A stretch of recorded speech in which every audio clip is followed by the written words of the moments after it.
Olá, alunos! Sejam bem-vindos a mais uma aula de Geografia. Eu sou a professora Adriele e o tema da nossa aula de hoje são os instrumentos de orientação. A gente vai conhecer aí, alguns instrumentos que os nossos antepassados usavam para se orientar, no nosso espaço, no espaço geográfico. Vamos lá? Os seres humanos pré-históricos costumavam fazer marcações em superfícies de pedras e paredes. Assim, conseguiam identificar locais e saber se já haviam passado por ali antes.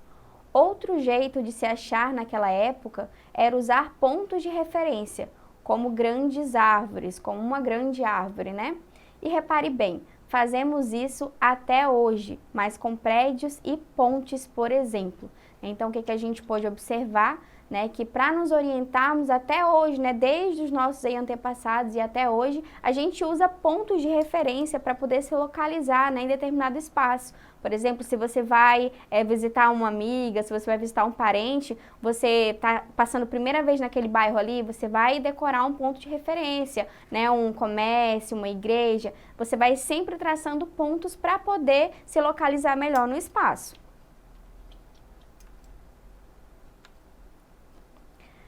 Civilizações da antiguidade passaram a usar também a observação dos astros como forma de orientação.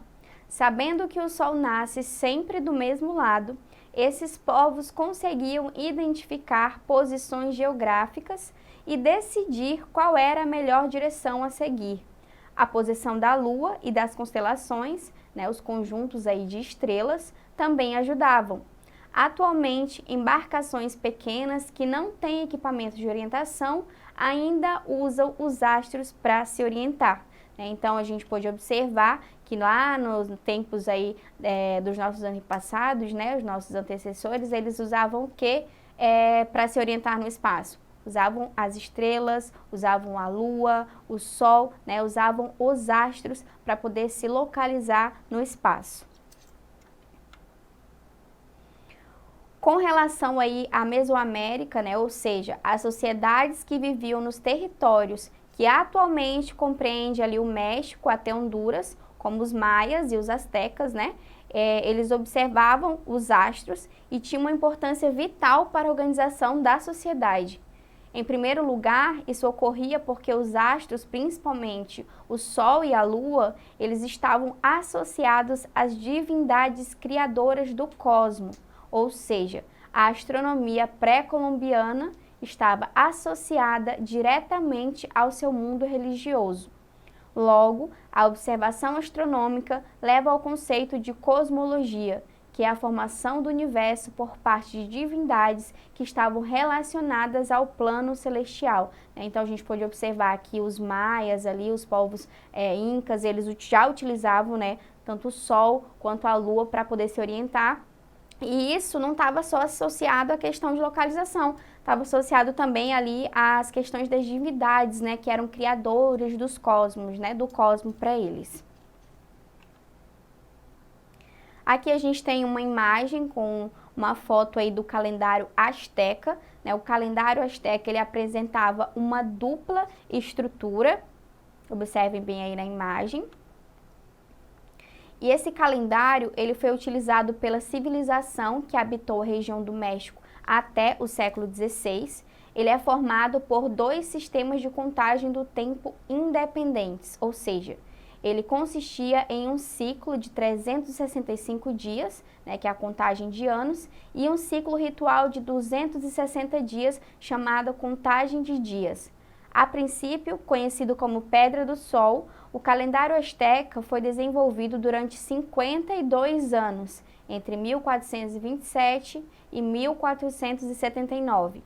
Em síntese, ele não era utilizado exclusivamente para medir o tempo, ou seja, ele também era utilizado como um altar de sacrifícios humanos, dedicado aí a um deus Sol, que aparece lá no centro do artefato. Se a gente voltar aqui na imagem, essa imagem do centro do calendário, ela era utilizada para sacrifícios ao deus Sol. Temos também o calendário maia, né, que ele possui 365 dias divididos em 18 meses, que contém 20 dias cada um, né, o calendário Rabi. Da mesma maneira como o calendário ocidental, o calendário solar maia, chamado de Rabi, conta com 365 dias. No entanto, esses são divididos em 18 meses com 20 dias cada um, o que dá um total de 360 dias. Os 5 dias que sobram completam o calendário, não pertencem a nenhum mês e são considerados desfavoráveis para a realização de certas tarefas, né? Então, a diferença aí do calendário dos maias, né, para o nosso é que eles consideram, né, o calendário tem 360 dias, eles não consideram os 5 dias, né, diferente do nosso, que o nosso aí tem 365 dias. A observação do céu esteve na base do conhecimento de todas as sociedades antigas, pois elas foram profundamente influenciadas pela confiante precisão do desdobramento cíclico de certos fenômenos celestes, tais como o dia, as fases da lua e as estações do ano. O índio brasileiro também percebeu que as atividades de pesca, caça, coleta e lavoura obedecem a flutuações sazonais. Assim, ele procurou entender essas flutuações cíclicas e utilizou-as principalmente para a sua subsistência. Aí a gente tem um exemplo, né, um exemplo da tribo Tupi-Guarani, né, que ela associa as estações do ano e as fases da lua com o clima, a fauna e a flora da região em que vivem. Para eles, cada elemento da natureza tem um espírito protetor. Os tupis-guaranis, em virtude da longa prática de observação da lua, conhecem e utilizam suas fases na caça, no plantio e no corte da madeira.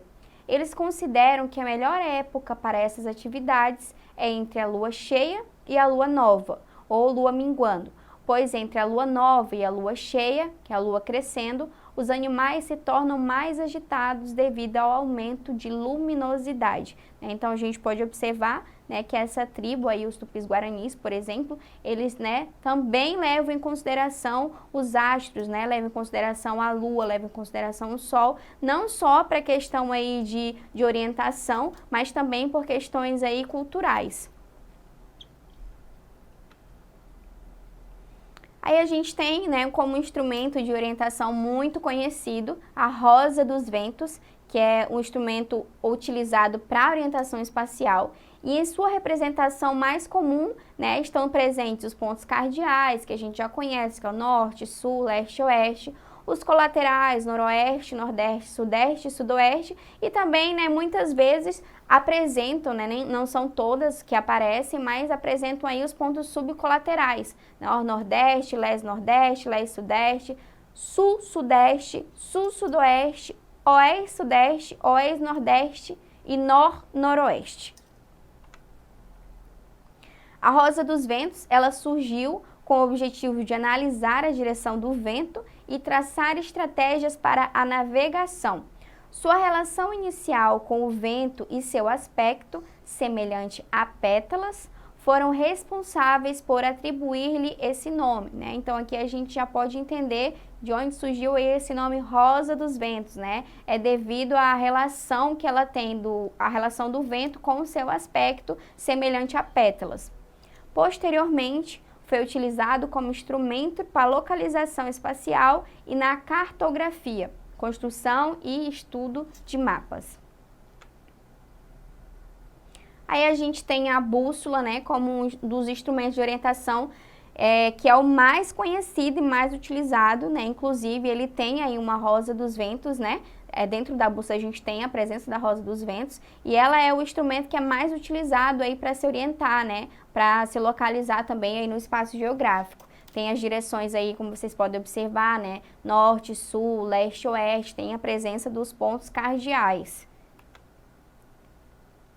A bússola magnética ela é um instrumento utilizado para orientação geográfica, foi inventada pelos chineses antigos e popularizada pelos árabes por volta do século XIII. Nela existe uma rosa dos ventos e um ponteiro chamado de agulha. Essa agulha aponta a direção para a qual a bússola está voltada e é orientada por um ímã que indica o norte magnético da Terra. É dessa forma aí que a bússola funciona. Ela tem aí um ponteiro, uma agulha, né, que aponta a direção para a qual a bússola vai estar voltada.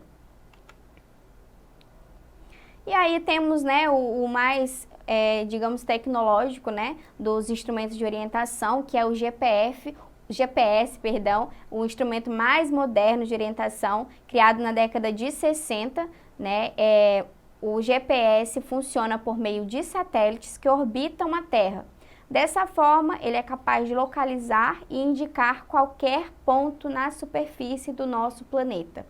Além de fornecer a localização, o GPS memoriza rotas, indica a hora e a velocidade de deslocamento, entre outras funções.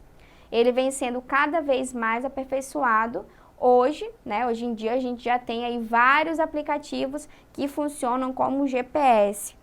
Então, o GPS seria aí, né, a forma mais moderna de criação, né, de um instrumento de orientação do espaço.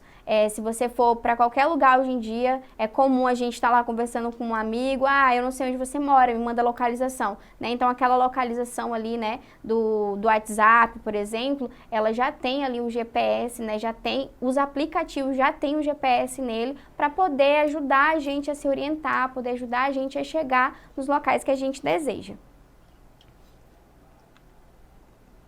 E agora a gente vai aí para o nosso exercitando, né, para saber se vocês compreenderam a nossa aula de hoje. Então vamos para a nossa primeira questão. Todos os dias de nossas vidas necessitamos organizar e nos orientar pelo espaço no qual vivemos, seja na escola, no trabalho ou nas ruas de nossa cidade. Qual dos itens abaixo é um instrumento de localização? Não tem como errar essa. Vamos para as alternativas. Alternativa A, cronômetro. Alternativa B, compasso. Alternativa C, relógio. Ou alternativa D, bússola. Vamos ver se você acertou. Se você respondeu a alternativa D, você está correto, tá? Dos instrumentos abaixo que eu citei, o único que é um instrumento de localização é a bússola. Vamos então para a nossa próxima questão. Atualmente, usam-se mapas e coordenadas geográficas ou coordenadas cartográficas para determinar a localização absoluta de ruas, prédios, bairros, cidades, etc. Qual instrumento é capaz de indicar a localização no espaço através de satélites? Essa daqui também está muito fácil, acabamos de ver sobre isso. Vamos para as alternativas. Alternativa A, a bússola. Alternativa B, o GPS. Alternativa C, estrelas. Ou alternativa D, mapas. Eu tenho certeza que você acertou, então vamos para a resposta. Resposta correta é a B, tá? O instrumento que utiliza aí a localização através de satélite é o GPS, como a gente viu anteriormente. Então foi isso, gente. Essa foi a nossa aula de hoje. Espero que vocês tenham gostado. Para mais aulas como esta, acesse a plataforma Eduque e até a nossa próxima aula.